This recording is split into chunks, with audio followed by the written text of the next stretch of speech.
Habíamos quedado, o estábamos viendo, la parte de magnetismo, ¿cierto? Y habíamos visto, o habíamos estudiado, que esta parte de magnetismo podíamos tener imanes, lo que se denominan naturales, que estaban en función de una piedra, que era la magnetita, o imanes artificiales, que podían estar en función de una corriente eléctrica. Para eso vamos a ver hoy el campo producido por una corriente, que es la ley de Biot-Savart. Esta ley se basa en una ley diferencial, o sea, en una ecuación diferencial, por decir así, que va a permitir determinar el campo producido por un elemento de conductor por el cual circula una corriente. Acá tenemos un elemento de conductor diferencial de L, por el cual estamos haciendo circular una corriente. Esta corriente va a generar líneas de inducción, las cuales van a ser concéntricas al conductor, van a ser circulares. El campo magnético en cualquier punto de esta línea circular siempre va a estar representado por un vector, el cual va a ser tangente a cada uno de los puntos de esta línea circular, ¿sí? ¿Y cómo vamos a poder determinar la dirección y el sentido que tenga esta línea de inducción? A través de la regla de la mano derecha, donde el pulgar va a indicar el sentido de la corriente y los otros dedos van a indicar el sentido del campo magnético, como lo están analizando en esta otra figurita, ¿sí? Muy bien. Ahora miren ustedes, esta ecuación del campo magnético está dado por un valor de mu sub 0 sobre 4pi, por el valor de la corriente, por el diferencial de L, o sea, el elemento del conductor, por el seno de tita, por la distancia r al cuadrado. Vamos a definir lo que es mu sub 0. Para eso vamos a definir primero lo que es K'. K' lo puedo definir como que es igual a mu sub 0 sobre 4pi. ¿Sí? Ese valor es igual a 10 a la menos 7. Esperen, vamos a borrar esto que no me gusta. Disculpen, vamos a dejar acá. Hay algo que no me agrada mucho, que está escrito ahí.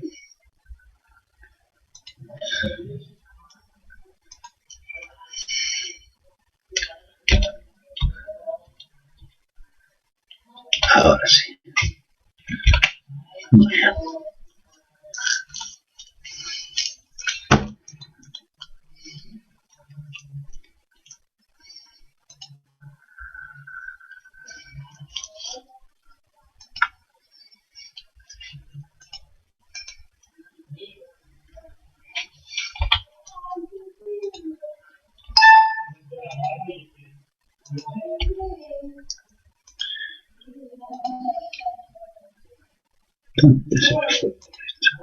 Acá.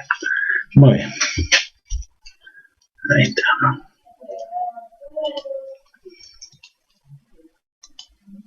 Ahora sí. Corregí acá, porque acá había puesto dB y estaba mal.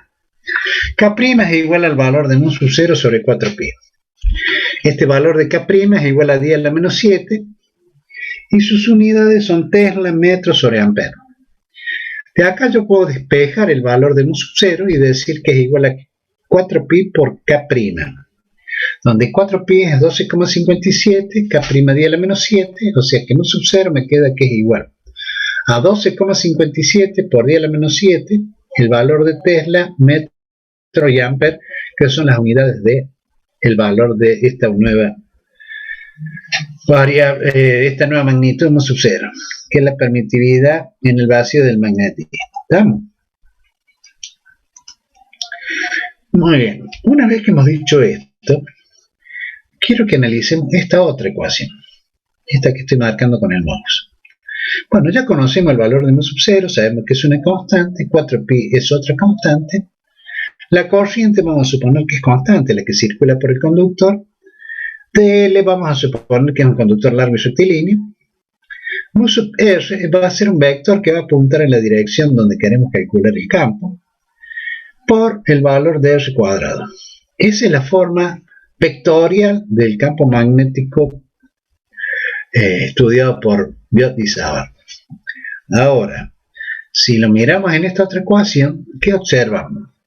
¿Qué tenemos? Mu sub 0, 4pi son constantes, el valor de la corriente es constante. Diferencial de L, este diferencial de L puede ser variable, o sea, puede ser de 1 metro como puede ser de 1000 metros.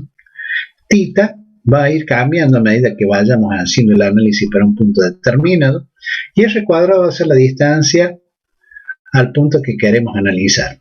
O sea que tenemos en este caso tres variables. Si nosotros queremos calcular el campo magnético, lo que tendríamos que hacer acá es integrar esto y automáticamente podremos obtener el valor del campo magnético. Pero esto no se puede hacer así muy fácilmente debido a que tenemos tres variables en la misma ecuación.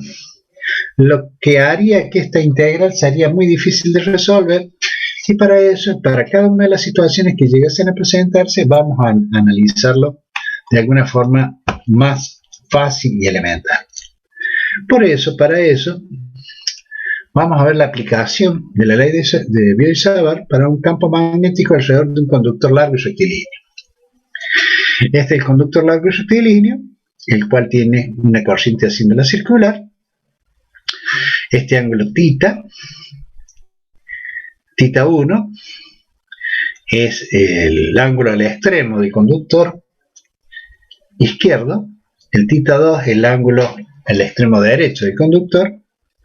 Y hemos tomado acá un diferencial de x que está en la posición de menos x, debido a que el punto 0 lo hemos puesto en el punto a lo largo de donde queremos calcular el campo magnético.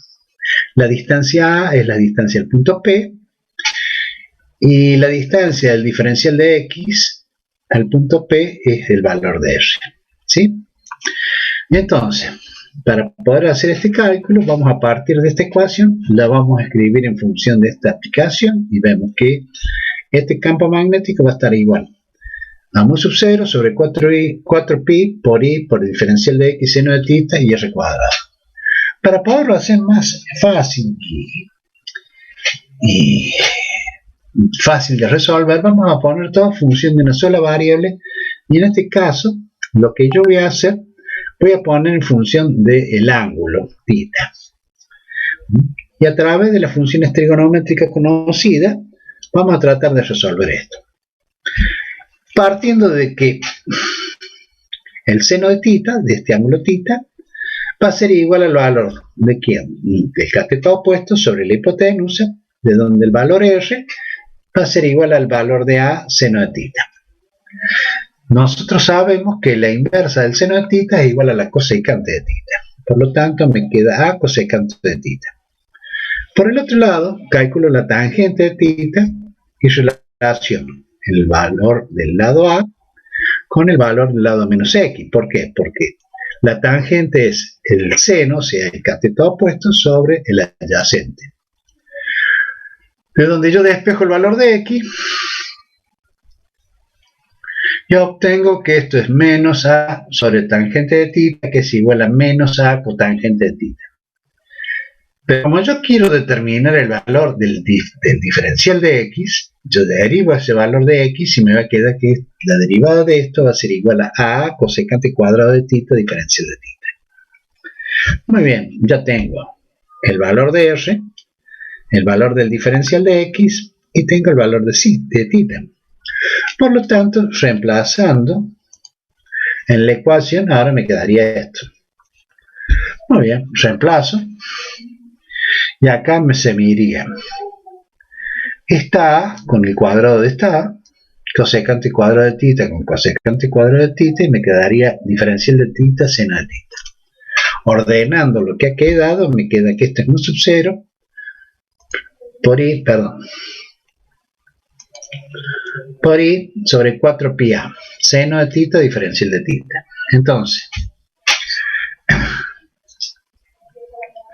mu sub 0, el valor de i, 4pi y a son constantes. Por lo tanto, puedo sacarlas afuera de la integral. porque voy a integrar esto para conocer el valor de B. Y voy a integrar entre el ángulo θ1 y θ2, o sea, entre los extremos de este conductor largo y rectilíneo. Seno de θ diferencial de θ. Realizo la integral y me queda que esto es mu sub 0 por i sobre 4 pi a factor de coseno de θ1 menos coseno de θ2. ¿Estamos? Pero miren ustedes, analicemos el dibujo. Cuanto más largo sea este conductor, θ1 va a tender a 0, y cuanto más largo sea este conductor, θ2 va a tender a 180. ¿Estamos de acuerdo? Sí. Muy bien. Entonces, cuando θ1 se haga 0, el coseno de 0 va a ser 1. Y cuando θ2 se haga 180 grados, esto va a ser menos 1. Por lo tanto, la diferencia de los cosenos 1 y 2 va a ser igual a 2. Reemplazando en este valor, me queda que el campo magnético para un conductor largo y rectilíneo va a estar dado por B igual a mu sub 0 por I sobre 2 pi A. ¿Entienden lo que hicimos? Sí, sí. Muy bien. Este valor de campo magnético es el que nos va a permitir calcular el campo magnético en cualquier punto de lo largo de todo este conductor. Muy bien. Ahora vamos a ver, no sé si tienen alguna pregunta para hacer sobre esto.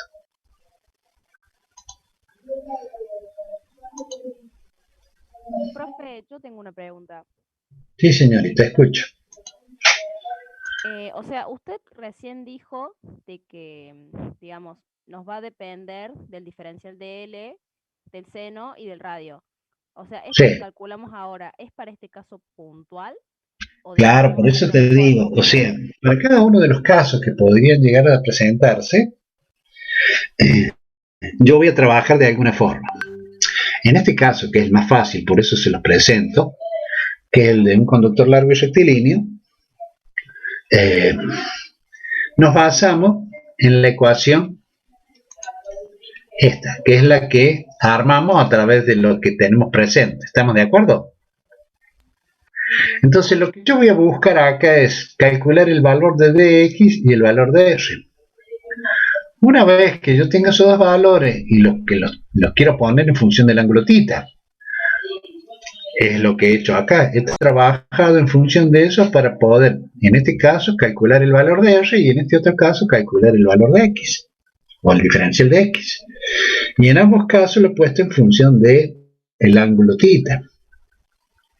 ¿Vamos bien hasta ahí?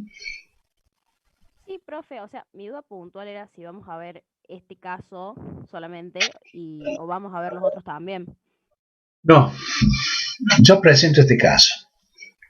Pero, si a ustedes les interesa, se los dejo como que si ustedes quieren hacer un estudio un poco más profundo, en el libro sale el caso de una espira circular y calculan el campo en el centro de la espira.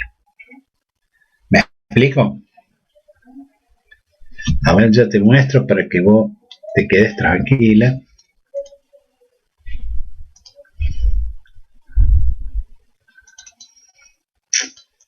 ¿Qué pasa?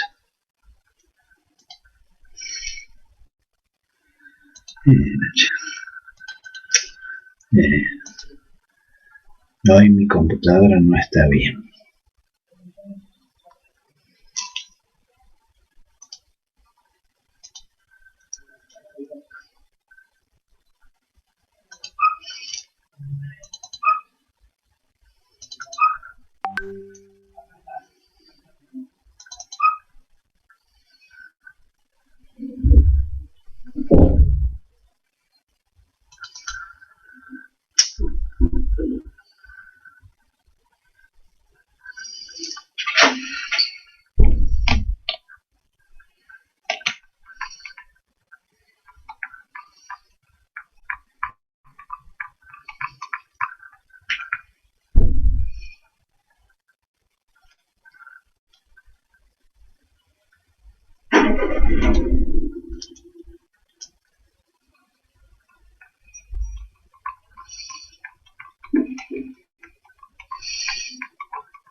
Ténganme paciencia, ya les muestro una cosa que quiero que vean ustedes.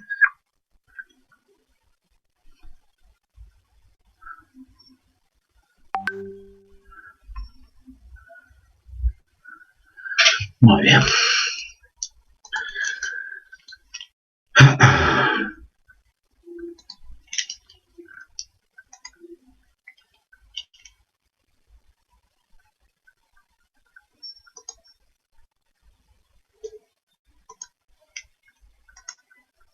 Ahí está. ¿Lo ven ahí? Sí, profe, se ve. Acá tenés, por ejemplo, el campo magnético en el eje de una espira de corriente circular. Y acá tenés cómo va calculando, acá está todo el proceso, ¿no?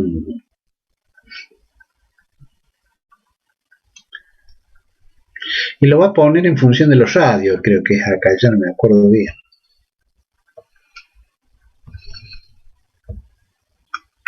Sí, este es. Acá tienen otra forma, pero es más o menos lo mismo. Ven que acá pone el valor de R cuadrado en función de A y X, donde A es el radio y X la distancia al punto que está generando ese campo magnético a esta distancia. A eso se lo dejo a ustedes para que lo vean. Yo no lo voy a tomar, les soy sincero. Pero me gusta que lo sepan. ¿Ok? Bien, profe. Muy bien. Vamos a ir ahora con la bolita 8. Acá estamos. Acá. Vamos a seguir con este tema.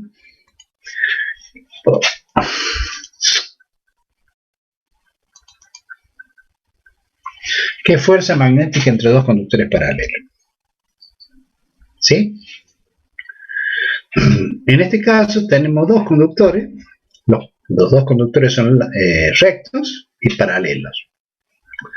Están separados entre ellos una distancia y tienen una longitud L. Para poder hacer el análisis, lo que yo he hecho es acostado esos dos vectores y estoy viendo esta parte, estas dos partes, las estoy viendo acá. Entonces, estas cruces indican el sentido de la corriente que se entra ante el conductor y puedo trazar, entonces, en función de eso, cómo son las fuerzas. Si esta es la corriente 1, esta corriente 1 hemos dicho que genera una línea de inducción, la cual va a ser concéntrica al conductor 1, y va a pasar una de esas líneas a pasar por el conductor 2, donde el campo magnético va a tener esta dirección B1. ¿Sí? ¿Entienden eso?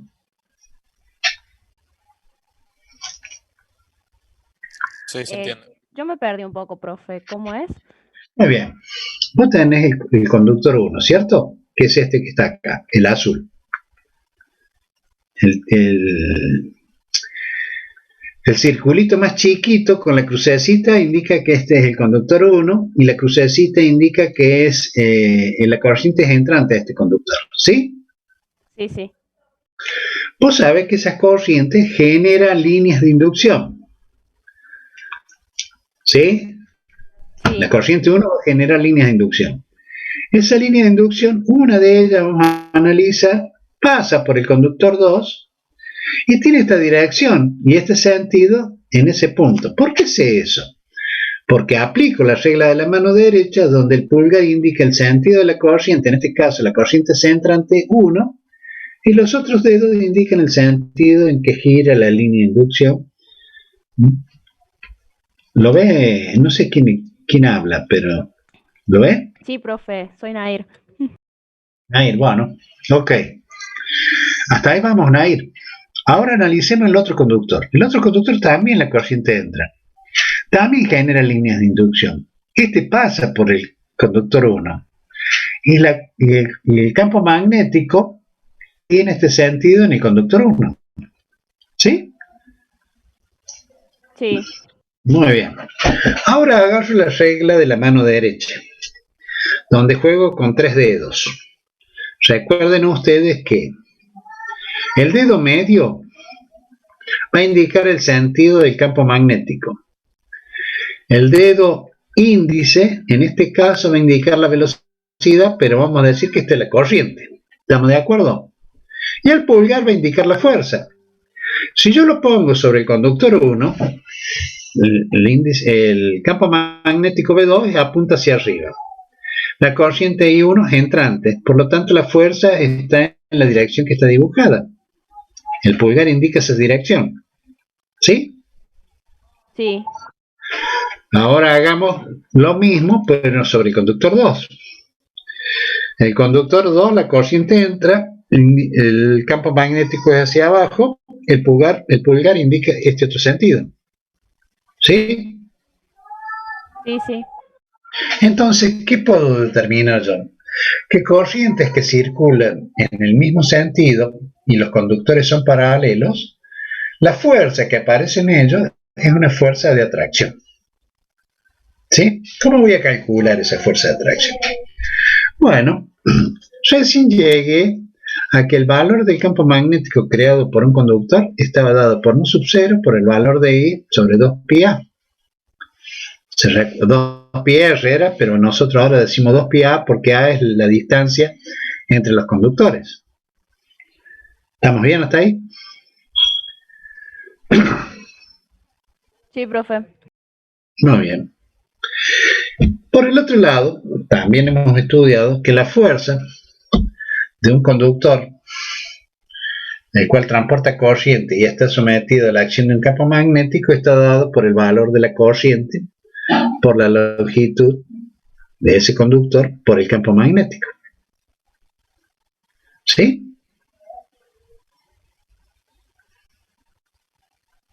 Entonces, si analizo el valor de la fuerza, yo digo que la fuerza es igual al valor de la corriente I2 por L por B1. O sea, estamos analizando acá. Esta fuerza estoy analizando. El valor de la corriente I2, el valor de L, que es la longitud que tiene este conductor, y el campo magnético al cual está sometido se denomina B1.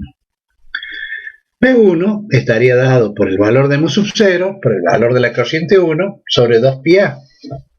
Entonces, reemplazando eso, me queda que la fuerza estaría en función de la constante mu sub 0 por el producto de las corrientes sobre los dos conductores, por el valor de la longitud que tienen esos conductores, dividido el valor de 2πa. Si hago lo mismo para la otra fuerza, me da exactamente lo mismo. O sea... Profe. Sí, señor. Una consulta. ¿Cuál es la diferencia entre L y A? Mira acá el dibujo. L es la longitud y A es la separación. Claro, sí. Ahí está. ¿Vamos? Sí. Gracias. No hay problema. Entonces, calculando las dos fuerzas nos dan los mismos resultados. Entonces, podemos decir lo siguiente. Que conductores que transportan corriente en el mismo sentido, la fuerza que aparece en ellos es una fuerza de atracción. Y conductores que transportan corriente en sentidos opuestos, la fuerza que hay entre ellos es de repulsión. ¿Estamos de acuerdo? Muchas veces, para poder hacer estos cálculos, es más conveniente calcular la fuerza por unidad de longitud. Si yo calculo la fuerza por unidad de longitud, me quedaría igual al mu sub 0 por el valor de las corrientes sobre 2πa. Ustedes me pueden decir, profe, pero esto es cierto, se da esto. Yo tengo una experiencia.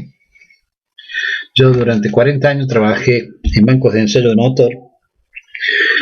Los motores de aviación se hacen arrancar con generadores de corriente continua.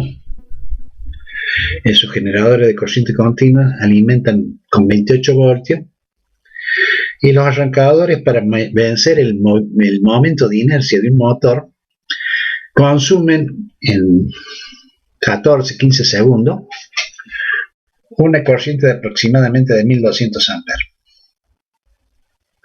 Y normalmente están alimentados por un rectificador. Muy bien. Como tenemos un positivo y un negativo, La corriente va por un lado y vuelve por el otro. Para cerrar el circuito, si esos conductores son gruesos, de calibre cero, no sé si sabrán algo de calibre ustedes, de conductores, más o menos tienen un diámetro de cerca de 1 centímetro, más o menos. Son de cobre,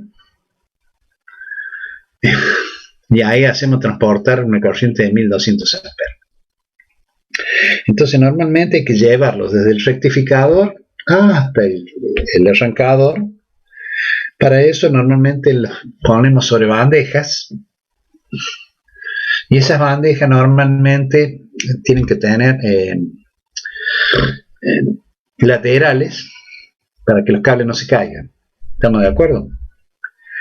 Normalmente esos conductores las ponemos juntos para hacer la prueba, o sea, para jugar un rato y mostrarle normalmente a los operadores qué es lo que sucede. Lo hacemos arrancar el motor y después que arrancamos miramos cómo están los cables y vemos que los cables se separaron, porque las corrientes son de distintos sentidos, por lo tanto la fuerza que aparece entre ellos es de repulsión. ¿Me explico? Está bien, dura el arranque, el consumo de 1200 amperes es aproximadamente 17 segundos. La tensión cae a 14 voltios y en 17 segundos la corriente va hasta 1200 amperes y de ahí empieza a caer a medida que el motor va tomando velocidad. Cuando el motor alcanza su régimen, normalmente el arrancador se corta con una tensión de 12 voltios más o menos, con una tensión de 24 voltios en el arrancador y una corriente de aproximadamente de 5 o 10 amperes.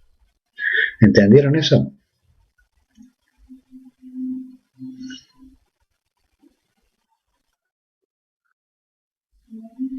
Muy bien.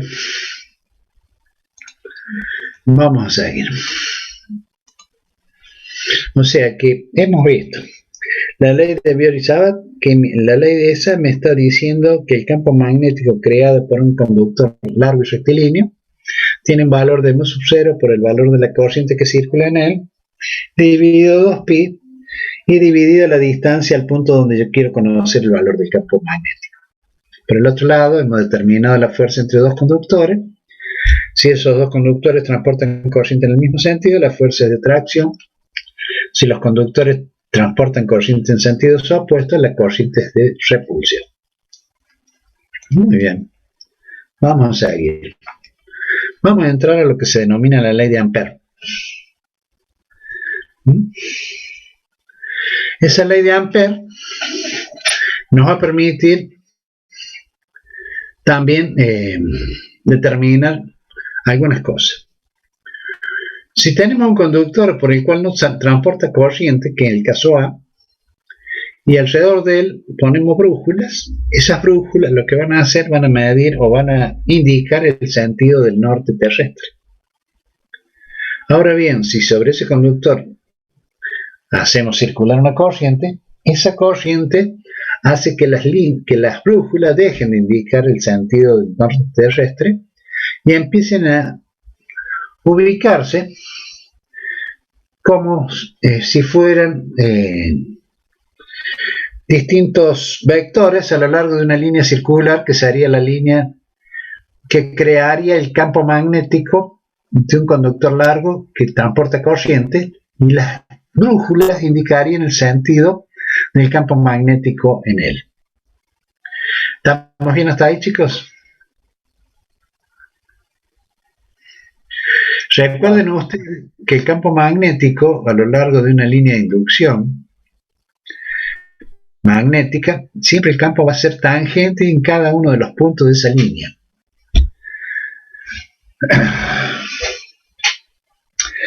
Esto, como ya hemos estudiado, también corresponde o podemos aplicar la regla de la mano derecha, donde el pulgar indicaría el sentido de la corriente y los demás dedos indicarían el sentido cómo giran las líneas de inducción.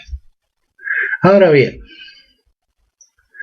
si elegimos una trayectoria circular centrada en un conductor como el dibujo de abajo, Y tomamos un pequeño elemento de trayectoria ds y calculamos el producto del campo magnético por el diferencial ds. Como el campo magnético y el diferencial ds son vectores que tienen el mismo sentido y la misma dirección, podemos escribir esto de la siguiente forma. Y esto ya es matemática o álgebra, donde digo que el producto vectorial de dos vectores que tienen la misma dirección y el mismo sentido puede ser reemplazado por el producto vectorial de sus módulos. Si hacemos la sumatoria a lo largo de todo el trayecto circular que estamos analizando y calculamos la integral a lo largo de toda esa trayectoria, el campo magnético a lo largo de ella va a ser constante, por lo tanto la integral cerrada del diferencial de S, donde el diferencial de S va a ser el perímetro de la circunferencia, va a estar ese perímetro, recuerden que va a ser igual a 2pi por R. Entonces, reemplazando los valores de campo magnético y el diferencial de S por sus iguales, nos queda que esta integral cerrada del campo magnético por el diferencial de S es igual al valor de mu sub 0 por i. Lo que implica que esto es lo que se denomina integral de Ampère o ley de Ampère. Y esta forma es válida para cualquiera sea la trayectoria que estemos analizando.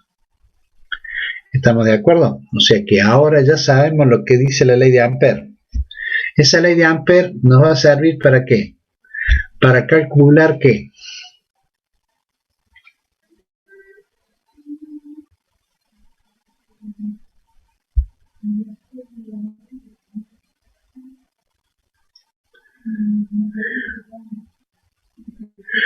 Nos va a servir para calcular campos magnéticos.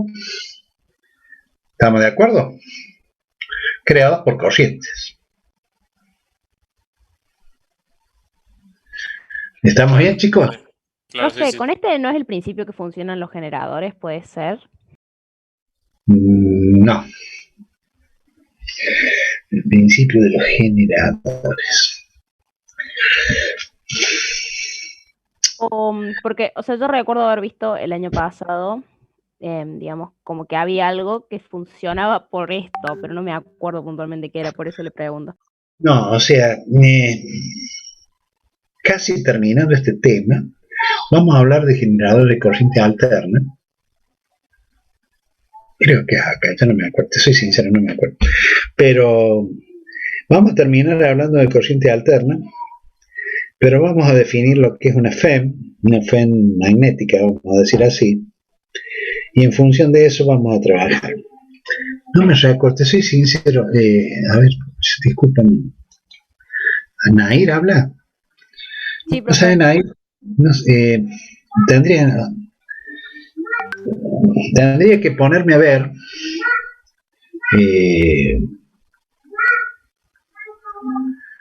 cada una de las bolillas, pero no sabe que creo que al finalizar, a ver, déjenme ver, porque si no me voy a quedar con la duda, ¿viste?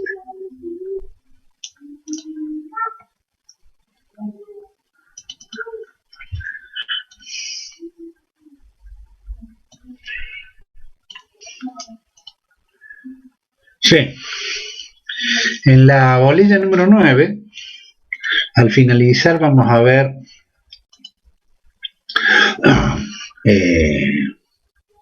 generadores de corriente alterna, pero lo vamos a ver en función del flujo, Nair. Yo no me acordaba casi de esto. Sí. Sí, profe. O sea, no sabe qué es lo que va a suceder, Nair, es lo siguiente.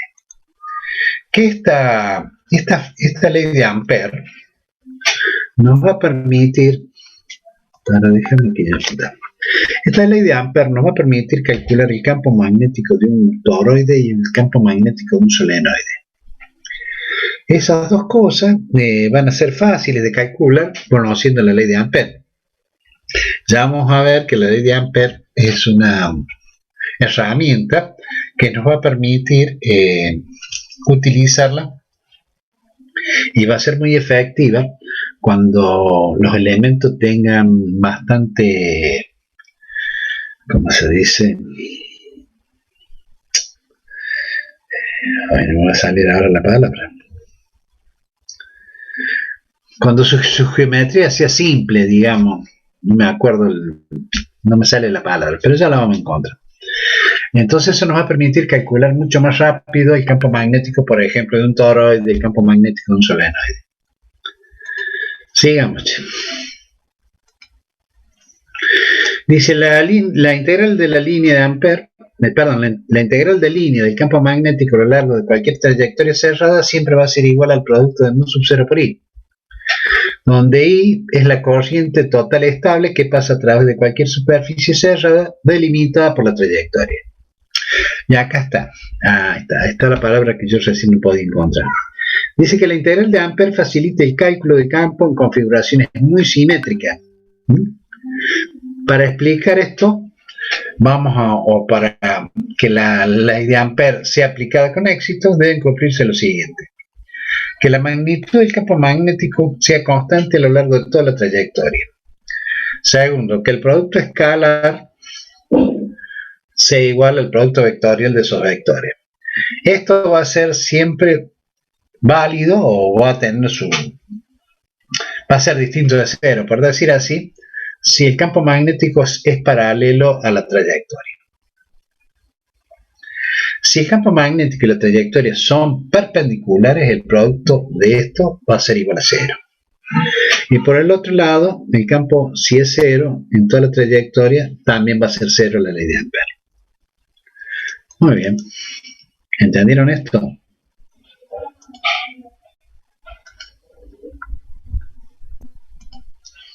¿Sí? Sí, profe. Muy bien. Che, no me gustaría avanzar más para no dejarlo en banda a los otros chicos. Ay, che, ¿cuántos somos hoy? 30, profe. Oh, bien, ahí, 30. Como el 50% más o menos de lo que sabemos estar normalmente. ¿Qué les parece si dejamos acá? De paso me van a dar la oportunidad de hablar con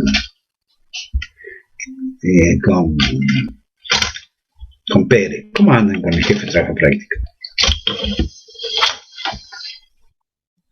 Bien, yo creo que bien. ¿Entienden? Sí, sí.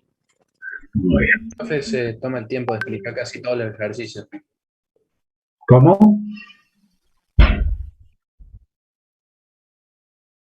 Y bueno, Sí, yo a él básicamente lo uso para sacarme las dudas. Yo después el práctico lo entiendo mejor. no se dice así, Marcos. Queda feo decirlo uso. No, sus clases, digo. Sus clases. Está bien, está bien. Está bien, yo entiendo lo que vos quisiste decir. Bueno, no me tome mal. No te tomes mal. Por eso, estamos para corregirnos acá, tanto ustedes como yo. Así que bueno, quédense tranquilos entonces. Vamos a dejar acá. Yo voy a hablar ya con Pérez. No, Pérez. Van a ver que el examen, si no se sacan 10, pues pegarle un reglazo en la cabeza, diríamos. Pero bueno, esto es como, ¿cómo les puedo decir? En 10 años, 12 años, no sé cuánto hace que estamos con Pérez juntos. Nunca hemos tenido problema con los alumnos. Siempre me trató de solucionar todo. Casualmente quiero hablar con él para decirle algunas cositas que van a ser necesarias para tener en cuenta para ustedes. Así que eso es lo que voy a hacer ahora. Cuarto con ustedes y voy a hablar con Pérez, ¿saben? Bueno, chicos, que tengan buena suerte. Nos vemos el martes y jueves que viene. Igualmente. No, para que falte el jueves. El jueves tenemos que vernos todavía. El jueves vamos a terminar la bolilla 8 y vamos a comenzar la bolilla 9. ¿Estamos de acuerdo, chicos? Muy bien. Y les anticipo, antes que me olviden.